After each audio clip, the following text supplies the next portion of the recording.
तो आज हम लोग पढ़ेंगे डिसेंट्री। डिसेंट्री जो है इलेक्ट्रो होम्योपैथी में कैसे ट्रीटमेंट किया जाए। डिसेंट्री कोई आया है तो कैसे इलेक्ट्रोपैथी में उसको ठीक कर सकते हैं। इस तरह के एक्यूट केस आते हैं जिनमें जो है हमें अगर इलेक्ट्रोपैथी चिकित्सा ट्रीटमेंट की ज़रूरत है तो कैसे हम इसको ट्रीट कर सकते हैं। बाय द इलेक्ट्रोपैथी अपनी दवाई से कैसे ये चीज़ें ठीक की जा सकती हैं। ठीक, तो पहले तो जानेंगे कि डिसेंट्री जो है वो क्या होता है।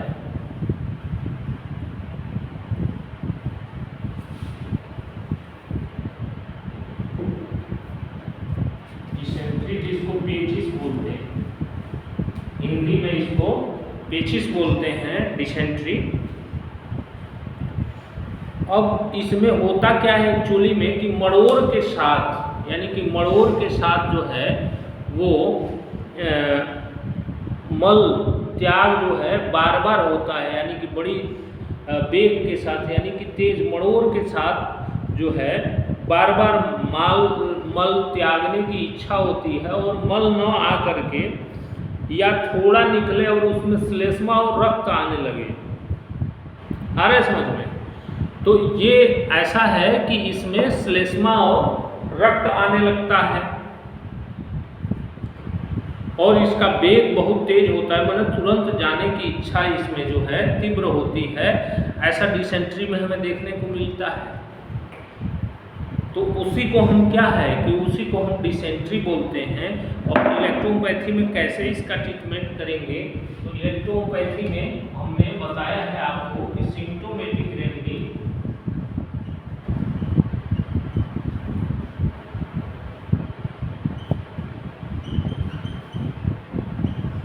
सेकेंड जो है ऑर्गेनिक रेमेडी,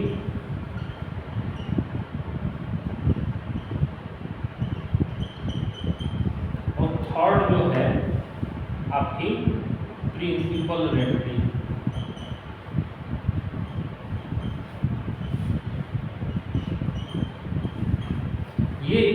ये जो चीज़ें हैं ये हम लोग हर एक डिजीज में, हर एक जो बीमारी हमारे सामने आ रही है उसमें फॉलो करने का प्रयास करते हैं। इन चीज़ों को फॉलो करते हैं कि हर चीज़ में ये चीज़ें कैसे हम लोग ट्रीट कर सकें। तो ये जो प्रोसीजर है ये हमें फॉलो करना होता है। हर एक जो डिसेंट्री का रोगी है या डायरिया का रोगी है या कॉलिक का रोगी है, कोई भी रोगी है, तो ये प्रोसीजर को फॉलो करना पड़ता है। तो फर्स्ट ऑफ ऑल कि इसमें सिम्टम्स क्या आते हैं, तो लक्षण इसमें क्या आएगा कि म्यूकस जो है इसको आता है और श्लेष्मा मतलब मल के साथ श्लेष्मा म्यूकस। सिम्टम का होगा कि म्यूकस विथ स्टूल म्यूकस आएगा स्टूल के साथ, और कभी कभी रक्त विथ ब्लड। अब यहाँ पे जो मैंने 4 स्टेज बताए बीमारियों के, एक्यूट, सब एक्यूट, क्रोनिक और डिजेनरेटिव, तो ये जो सिम्टम्स होते हैं थोड़े थोड़े वेरिएट होते हैं। एक्यूट में थोड़ा सा तेज सिम्टम्स होता है, सब एक्यूट में उसकी ग्रेविटी थोड़ी कम होती है, क्रोनिक में और ग्रेविटी कम हो जाती है, डिजेनरेटिव में जो है वहाँ पे डिजेनरेशन होने लगता है उस अंग में। इसलिए सिम्टम्स जो है थोड़े वेरिएट होते हैं। इस चीज़ को समझिए, ये हर बीमारी के परिप्रेक्ष्य में होता है, ऐसी चीज़ें हर बीमारी में होती हैं। तो इस प्रोसीजर को जो मैंने प्रोसीजर बनाया है इलेक्ट्रोपैथी के लिए, ट्रीटमेंट के लिए, ये प्रोसीजर अगर फॉलो करेंगे तो आप फेल्योर नहीं होंगे कभी जीवन में। किसी भी रोगी में सिलेक्शन ऑफ रेमेडी में तो फेल्योर नहीं होंगे। और रोगी आपका ठीक हो जाएगा। इसमें पूरा ऐसा प्रोसीजर मैंने बनाया है। तो उसी तरह से हमारे प्रोसीजर की सिलेक्शन ऑफ रेमेडी है, सिलेक्शन ऑफ जो है डिल्यूशन है और सिलेक्शन ऑफ डोज है कि कब कब दवाई देंगे, कितनी मात्रा में देंगे, कौन सा देंगे, ये सब मैं सिखाने का प्रयास करता हूँ अपने क्लासेस में। इसलिए इसको जानिए और समझिए कि ये प्रोसीजर जो है इसी अनुसार है कि सिलेक्शन ऑफ रेमेडी कैसे करेंगे। तो इसमें ब्लड आएगा कभी कभी और मल के ऊपर लिपटा हुआ, लेकिन बाद में पहले म्यूकस जो आता है लिपटा हुआ आता है, लेकिन बाद में जो है उसमें मिक्स भी हो जाता है, यानी कि म्यूकस मिक्स हो जाता है। और इसके साथ एडिशनल सिम्टम्स भी होते हैं, थोड़े थोड़े एडिशनल सिम्टम्स देखने को मिलते हैं कि एडिशनल सिम्टम में क्या होता है, तो इसको सर दर्द भी होता है, कभी कभी फीवर के साथ ही होता है। एडिशनल सिम्टम्स है हेडेक,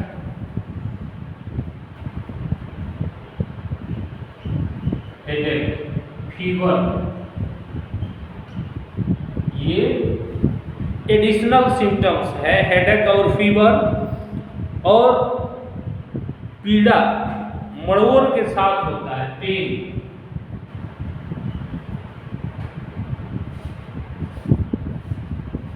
स्पाल, माने मड़ोर के साथ जो है उसको होता है। और ड्राइनेस ऑफ माउथ, ये क्या है, एडिशनल सिम्टम्स है ड्राइनेस,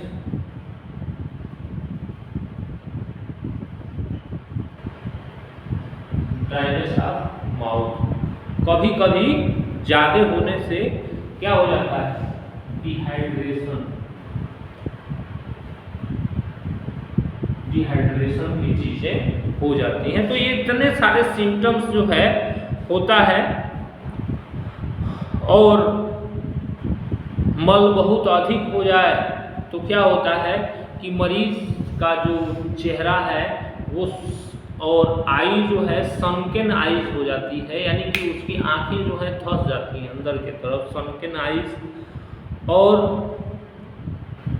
कमजोरी से उसको चलने की इच्छा नहीं होती है। ये सब एडिशनल सिम्टम्स हैं कि कमजोरी हो जाता है, उसके कारण जो सिम्टम्स क्रिएट हो जाते हैं शरीर में जनरल में, तो चल फिर नहीं पाता है, कमजोरी जैसा लगता है उसको। तो ये मोटे तौर पे ये सिम्टम्स हमें देखने को उसमें मिलते हैं। अब आता है कि ऑर्गेनिक रेमेडी और कारण, यानी कि प्रिंसिपल रेमेडी में हम कारण का इलाज करते हैं और ऑर्गेनिक रेमेडी में जिस अंग में बीमारी हुई है। तो अब इसको जो है कारण और इसमें अंग, दो चीज और महत्वपूर्ण हो गया। तो इसमें खास तौर से कारण क्या होता है, तो कारण इसमें जो है, जब हम कारण इसमें देखेंगे तो संक्रमण होता है इसके पीछे। माने दो तरह के कारण मैंने बताए हैं, एक आंतरिक और एक बाह्य कारण। तो इसमें जो है जो आंव या पेचिस, इसको आंव भी बोलते हैं, गांव देहात में इसको आंव भी बोलते हैं, आंव या पेचिस गांव देहात में बोलते हैं। तो इसमें जो है बैसिलरी और अमीबिक दो प्रकार का होता है संक्रमण, बैसिलरी डिसेंट्री और अमीबिक डिसेंट्री।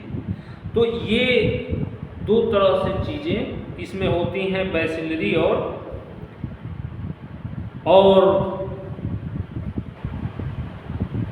जो ये पहुंचते हैं आंतों में, इसके पीछे जो रीजन होता है, कारण होता है कि भोजन के द्वारा, फूड के द्वारा, यानी कि संक्रमण जो है भोजन और पानी के माध्यम से शरीर में पहुंचते हैं।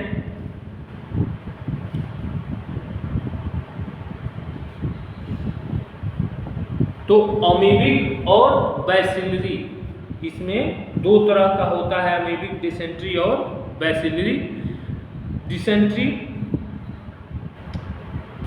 इसमें जो अंग होता है वो क्या इन्वॉल्व होता है? Intestine,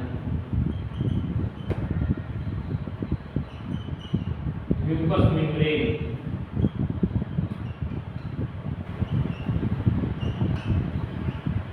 mucous membrane of intestine.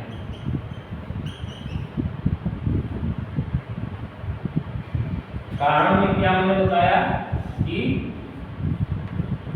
दो तरह के हैं, तो इसमें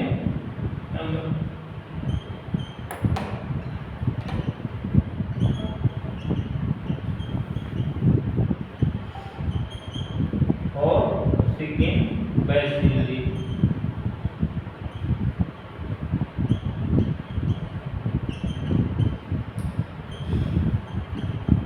ये दो तरह के कारण, अमीबिक और एक प्रकार का, एक बैसिलस है और एक अमीबिक, अमीबा के कारण एक होता है ऐसा, भोजन पानी के माध्यम से ये चीजें हमें देखने को मिलती है। तो बैसिलरी मतलब एक जीवाणु जनित होता है और ये अमीबा जनित होता है, यानी एक तरह का अमीबा जनित हो गया, अमीबा के कारण हो गया, एक अमीबा जनित हो गया और एक जीवाणु जनित हो गया। ये कैसे पहुंचते हैं? तो भोजन और पानी के माध्यम से, ये by the food and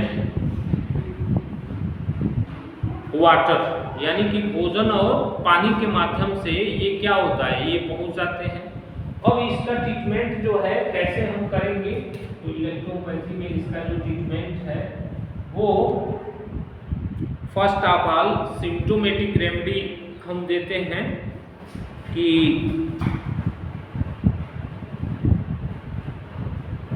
symptomatic remedy, तो इसमें जो है एक तो एक्सटर्नल होता है और एक इंटरनल होता है। तो ये निर्भर होता है सिम्टम्स के ऊपर, जो एक्यूट सिम्टम्स हैं उस पे हमारा ये सिम्प्टोमेटिक रेमेडी निर्भर करता है। तो इसमें क्या क्या दे सकते हैं हम?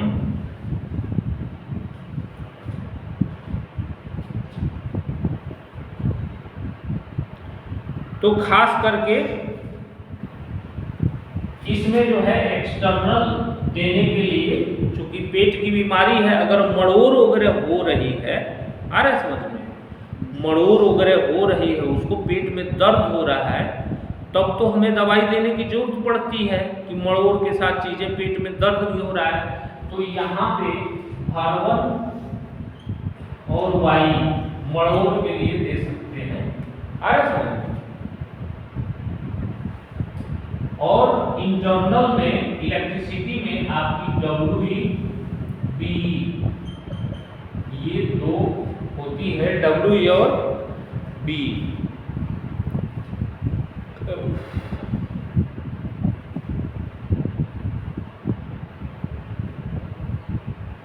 ब्लड आए तो B,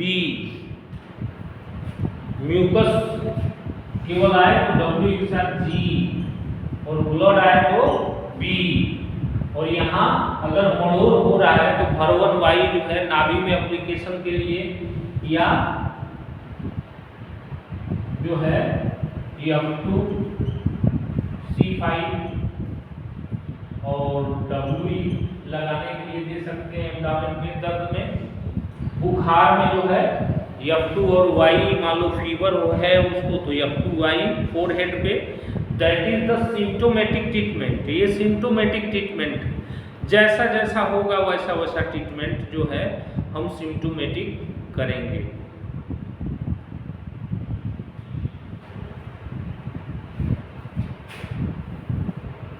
अब मान लो कि ऑर्गेनिक रेमेडी, अंग में क्या क्या दवाइयां हैं, क्या क्या करेंगे। तो इसमें जो है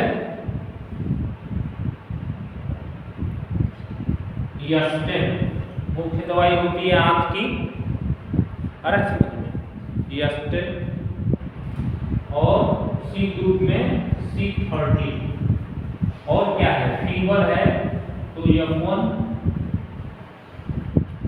ब्लड आ रहा है मान लो तो क्या हो जाएगा A1,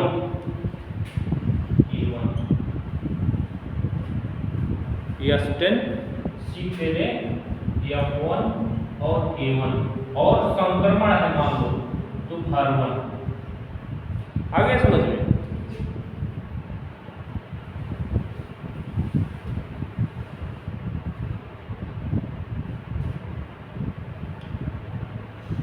और इसमें जो इंटरनल प्रयोग करते हैं तो यहाँ ड्राई पिल्स में आप यस्टेन, C3 और B3 देख दीजिएगा 1 ड्रॉप, ठीक है।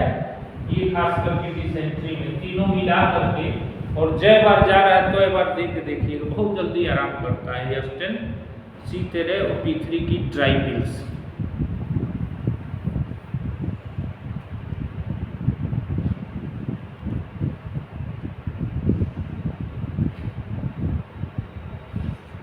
तो इसको D6 में या D5 या D4 ये निर्भर होगी कि केस जो है कितना एक्यूट है कि सब एक्यूट है, क्रॉनिक है, डिजेनरेटिव है, इस पे ये इसका डिल्यूशन निर्भर होता है कि कौन से डिल्यूशन में इसको देंगे। जो पूरा प्रोसीजर हम पढ़ाते हैं और बताते हैं जो चीज़ों को, तो उसमें ये चीज़ें आपकी आएंगी, लेकिन सिलेक्शन ऑफ रेमेडी आप इसी तरीके से इसको करेंगे।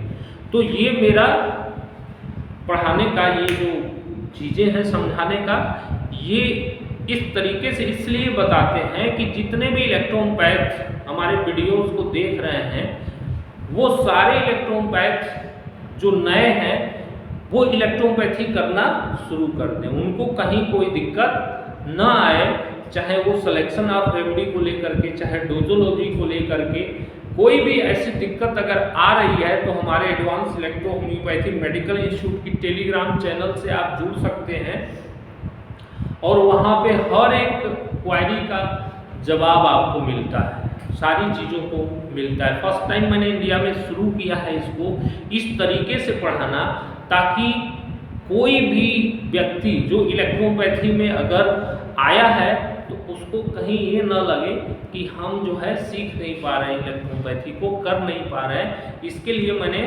ऑल ओवर इंडिया के लिए ये शुरू किया है कि selection of remedy, selection of the dilution, लाभ डोजोलॉजी, कितनी मात्रा में दवाई लेना है, कैसे लेना है, ये सारी चीज़ों को सिखाने का प्रयास जो है हम अपने YouTube चैनल टेलीग्राम से आपको सिखाने का प्रयास कर रहे हैं।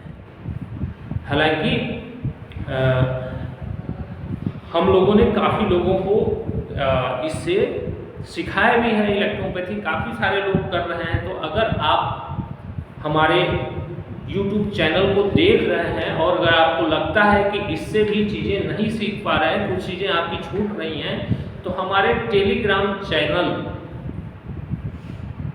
पे ज़रूर आ जाएं। हमारा लिंक जो है टेलीग्राम चैनल का जो लिंक है वो हमारे YouTube के डिस्क्रिप्शन में डाला गया है, जिससे आप हमारे टेलीग्राम चैनल से डायरेक्ट भी जुड़ सकते हैं और हमसे लाइव क्वेश्चन आंसर भी कर सकते हैं। कहीं से भी आपको कोई दिक्कत आ रही है, कोई चीज़ ना समझ में आ रही है, चूँकि मेरा जो पढ़ाना है वो दैट द प्रैक्टिकल, हर चीज़ को प्रैक्टिकलिटी में बताने का मैं प्रयास करता हूँ।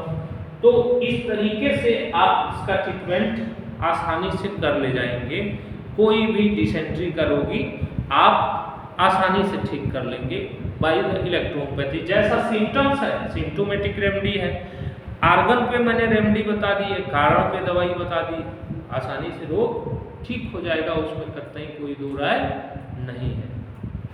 तो जरूर जुड़ें हमारे Telegram channel advance Buddha advance electropathy medical institute के टेलीग्राम चैनल से जरूर जुड़ करके और इलेक्ट्रोपैथी को पूरा सीखें और जानें। धन्यवाद आप लोगों को।